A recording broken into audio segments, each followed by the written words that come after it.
दिल्ली और देहरादून के बीच Vande Bharat express train का संचालन होने जा रहा है, जिसको लेकर उत्तर रेलवे के महाप्रबंधक शोभन चौधरी देहरादून पहुंचे, जहां उन्होंने देहरादून का हर्रावाला रेलवे स्टेशन व साथ ही डोईवाला रेलवे स्टेशन का भी निरीक्षण किया। इस दौरान उन्होंने अधिकारियों से देहरादून रेलवे स्टेशन के मौजूदा हालात पर चर्चा भी की, साथ ही ट्रेन की रूपरेखा, समय सीमा समेत अन्य शेड्यूल के बारे में भी जाना। बताया जा रहा है कि दिल्ली देहरादून से नई दिल्ली के बीच वंदे भारत एक्सप्रेस शुरू की जा सकती है। हालांकि अभी आधिकारिक पुष्टि नहीं हो पाई है। उम्मीद जताई जा रही है कि जल्दी ही प्रधानमंत्री नरेंद्र मोदी इस ट्रेन को हरी झंडी दिखाएंगे। अभी तो प्रस्ताव देखिए तभी हो पाएगा जब हमें पूरा क्लियर हो जाएगा कि जमीन कितनी मिल रही है। सैटेलाइट स्टेशन को लेके भी इसमें सब कुछ है जो आप कह रहा, सैटेलाइट स्टेशन हो या हो, वो तभी पॉसिबल होगा जब जमीन एक बार फाइनल हो जाएगा। हम लोगों ने जमीन की मांग दी है, वो पूरी आ जाएगी, उसके बाद ही, उसके पहले कुछ नहीं हो पाएगा। उत्तराखंड विधानसभा में नियमों के विरोध तदर्थ नियुक्तियों के संबंध में आज सुप्रीम कोर्ट ने कर्मचारियों की विशेष याचिका को निरस्त कर दिया।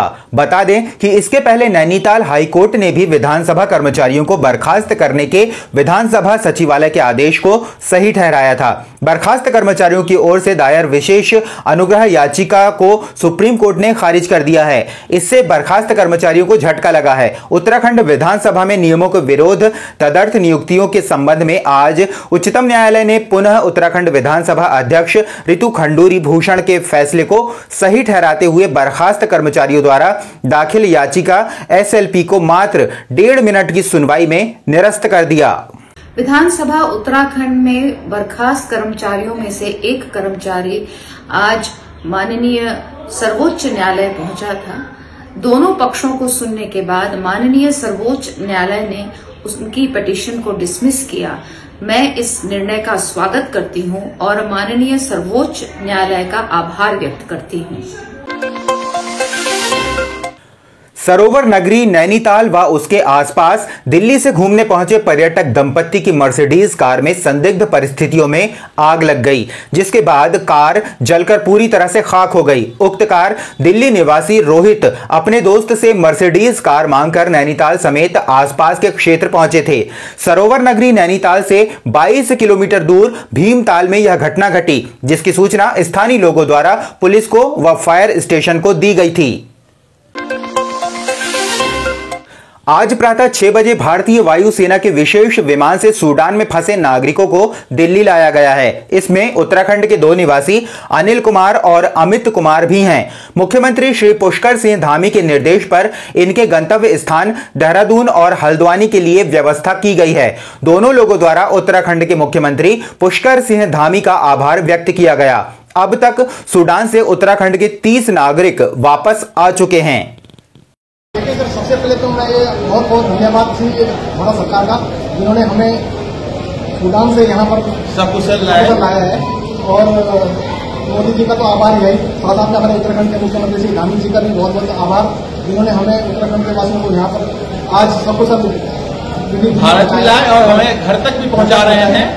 और सुबह सुबह हमें हमारे उत्तराखंड सरकार के एक अच्छे एम्प्लॉय जो कि हमें ग्रीट किए हैं यहाँ पे एयरपोर्ट पे, जो कि हमें बहुत अच्छा लगा।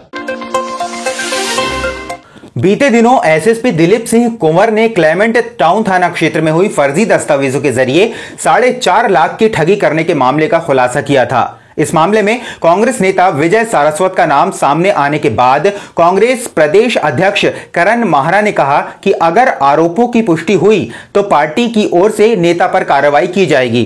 पार्टी के पास कोई नैतिक अधिकार नहीं है कि वो हमसे जवाब तलब करे। आरोप लगे हैं, आरोप पुष्ट होंगे तो कांग्रेस पार्टी के माननीय अध्यक्ष करण माहरा जी ने अपना रुख स्पष्ट कर दिया है कि पार्टी निश्चित रूप से कठोरतम कार्रवाई करेगी। हम एक्शन लेंगे। हम भारतीय जनता पार्टी की तरह नहीं है कि अपने पदाधिकारियों, अपने नेताओं के कुकर्मों पर पर्दा डालें, उसकी लीपापोती करें। कठोर कदम लेना चाहिए। अपराधी चाहे वो किसी भी पार्टी का हो, अपराध अपराध होता है। और सरकार जो जीरो टॉलरेंस की बात करती है, अगर वो इस तरह के लोगों पर अंकुश नहीं लगाएगी और केवल कांग्रेस और बीजेपी एक दूसरे को बचाने का काम करेगी तो ये तो ठीक नहीं है। हम कह रहे हैं कि जांच हो, गलत अगर आरोप जिसने लगाए हैं तो अगर गलत निकले तो वो उस पर कार्रवाई करो, जिसको लेकर अब भाजपा कांग्रेस पर हमलावर हो गई है। इस मामले में भाजपा प्रवक्ता हनी पाठक ने कहा कि जब भाजपा में कोई ऐसा मामला आता है तो कांग्रेस चिल्लाना शुरू कर देती है, लेकिन खुद के मामले में सन्नाटा क्यों? देखिए, जब भारतीय जनता पार्टी का कोई व्यक्ति किसी भी चीज में शामिल होता है तो कांग्रेस तुरंत चीख चिल्लाहट मचाना शुरू कर देती है और हम लोगों तो मिनट भी नहीं लगाते और हम लोग उसको पार्टी से निष्कासित कर देते हैं। लेकिन न्यूज में आता बाद में है, लेकिन कांग्रेस विपक्षी दल चीख चिल्लाहट करना शुरू कर देती है। लेकिन यहाँ पे तो प्रेस कॉन्फ्रेंस होगी डीआईजी, एसएसपी डीआईजी के द्वारा, लेकिन उसके बावजूद अगर करण महारा को अपनी जांच पर्सनल करनी है और वो ही जांच के उत्तरदायी बन जाते हैं तो वो उनका अपना सोच है।